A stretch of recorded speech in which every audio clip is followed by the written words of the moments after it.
ترغيب في أداء الزكاة والترهيب من منعها. Donc, l'incitation au fait de s'acquitter de la zakat et la mise en garde contre son refus. لعظيم لعظيم منزلة الزكاة في الإسلام كثر الترغيب في أدائها في الكتاب والسنة. Donc, vu l'importance de la zakat en islam, l'incitation de s'en acquitter est fréquente. Donc, c'est beaucoup dans le Coran ainsi que dans la Sunna. وجاءت الآيات والأحاديث مرغبة في أداء الزكاة ومبينة الأجر العظيم والثواب الكبير لمن أداها ومن ذلك. Et donc,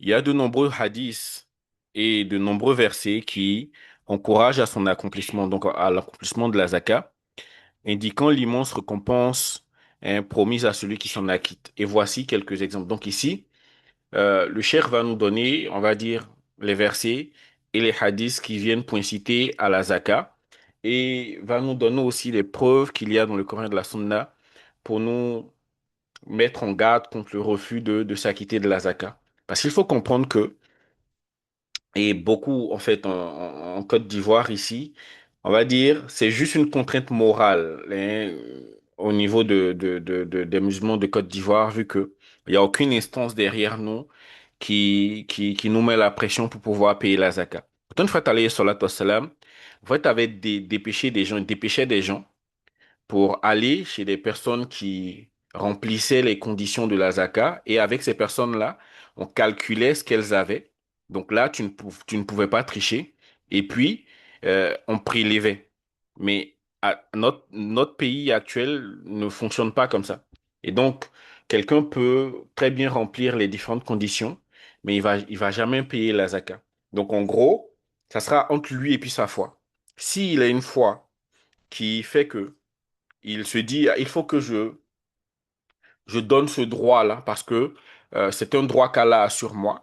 Donc Allah m'a confié sa fortune et il faut que j'enlève la part des pauvres et des nécessiteux qu'Allah a mentionné dans le Coran et que je leur donne. Donc si la personne a suffisamment de foi, il va le faire comme il se doit. Mais quand la personne n'a pas suffisamment de foi, la personne ne va pas faire cela. Et donc parmi les preuves, et donc on a les différents versets. Ce verset-là, de la sourate At-Tawbah, verset 71, قوله تعالى والمؤمنون والمؤمنات بعضهم أولياء بعض يأمرون بالمعروف وينهون عن المنكر ويقيمون الصلاة ويؤتون الزكاة ويطيعون الله ورسوله أولئك سيرحمهم الله إن الله عزيز حكيم. Les croyants et les croyantes sont alliés les uns des autres. Ils ordonnent le convenable, ils interdisent le blâmable.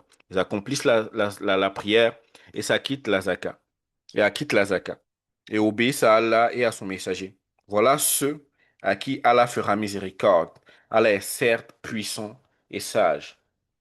Donc, قوله تعالى, et la parole encore d'Allah dans cette sourate-là, Al-Surat al-Mu'minun.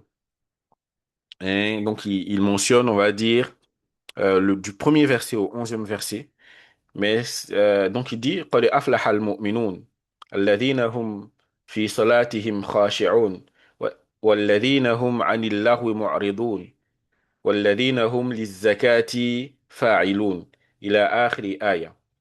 قال أولئك هم الوارثون الذين يرثون الفردوس هم فيها خالدون. Donc, bienheureux sont les croyants, ceux qui sont humbles dans la prière, ceux qui se détournent des propos futiles, ceux qui s'acquittent de la zakat. Jusqu'à la fin du verset où il dit, voilà ceux qui hériteront le paradis, où ils demeureront éternellement. On sait que euh, c'est une promesse qu'Allah fait à ces croyants-là. Et donc, Allah, dans ces versets-là, cite les caractéristiques des croyants. Et parmi ces caractéristiques des croyants-là, ce qui nous intéresse, c'est ceux qui s'acquittent de la zakat. وفي السنة الكثيرة وفي السنة الكثير الطيب مما يرغب في أداء الزكوات وتبرع بالصدقات. Donc il dit, les preuves qui sont dans le Coran, enfin dans les hadiths, à l'incitation du fait de s'acquitter de la zakat. Donc il dit, وعن أبي أيوب أن رجلا قال للنبي صلى الله عليه وآله وسلم أخبرني بعمل يدخلني الجنة. Donc selon Abu Ayyub, radiallahu anhu, qu'un homme est venu voir le prophète alayhi salatu wassalam, et il a dit au prophète alayhi salatu wassalam, indique-moi une œuvre qui me fasse rentrer au paradis. Indique-moi une œuvre qui me fasse rentrer au paradis. Le prophète a dit, قال يعبد الله لا تشرك به شيئا وتقيم الصلاة وتؤتي الزكاة وتصل رحم متفق عليه. Donc il lui a dit trois choses. Hein. Il lui a dit, euh, avant ça, il lui a dit, adore Allah sans rien lui associer, accomplis la prière et acquitte la zakat et maintient les liens de parenté. وقوله صلى الله عليه وآله وسلم ثلاث من فعلهن فقد طعم الإيمان من عبد الله من عبد الله وحده وأنه لا إله إلا الله وأعطى زكاة ماله طيبة بها نفسه أخرجه أبو داود والبيهقي بإسناد صحيح. Il dit trois choses. Hein, celui qui les fait a très certainement goûté à la douceur de la foi. Donc le fait à l'islam, il mentionne cela. Il dit, celui qui adore Allah lui seul. Et c'est lui, comment dire cela? Wa annahu la ilaha illallah. Et c'est lui seul qui mérite l'adoration. Et en dehors de lui, personne d'autre ne mérite l'adoration. Celui qui acquitte la zakat de son bien chaque année de bon cœur. Chaque année de bon cœur. وقوله صلى الله عليه وآله وسلم et la parole faite alayhi sallam également ثلاث أقسم عليهن ما نقص مال عبد من صدقة لا ظلم عبد مظلمة صبر عليها إلا زاده الله عز وجل عزا ولا فتح عبد باب مسلأة إلا فتح الله عليه باب فقر رواه Ahmad wa Tirmidhi wa huwa hadithun sahih. Donc il dit trois choses, je le jure, le bien d'un serviteur ne diminue jamais par l'aumône.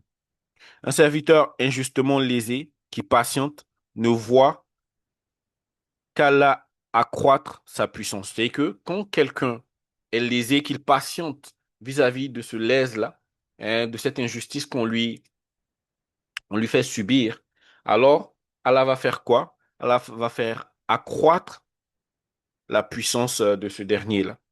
Et un serviteur qui ouvre une porte pour mendier ne voit Allah lui ouvrir qu'une porte de pauvreté. Donc on voit que ici, comment dire cela? Non seulement le fait d'aller sur l'islam en train de montrer deux choses. Celui qui fait la zakat, qui fait l'aumône, le fait lui me dit que Allah va augmenter ses biens. Mais quant à celui qui devient un mendiant, qui cherche à mendier, Allah va l'appauvrir. Et donc, c'est pour ça qu'on va voir que l'islam, c'est pas une religion qui encourage la mendicité. L'islam montre aux croyants qu'il est mieux, la main qui donne est au-dessus de celle qui reçoit. Donc, le musulman, normalement, qui a compris l'islam comme il se doit, c'est quelqu'un de fier, qui ne va pas s'amuser à mendier, sauf si vraiment il y est contraint. Et il va le faire juste dans la mesure de ce dont il a besoin et puis il arrête. Et non pas comme ce qu'on a l'habitude de voir, des gens qui deviennent des mendiants professionnels qui cherchent à rien faire alors qu'ils sont bien portants, ils sont pas vieux, ils sont souvent même quand tu regardes la personne est plus en forme que toi, semble avoir plus de force que toi. Non, l'islam ne recommande pas cela. Hein. L'islam recommande aux musulmans d'être fiers. Il faut pouvoir travailler pour obtenir sa subsistance. Et donc, l'islam encourage également aussi à faire des dons et non pas à celui qui demande. Hein. L'islam n'est pas une religion de paresse.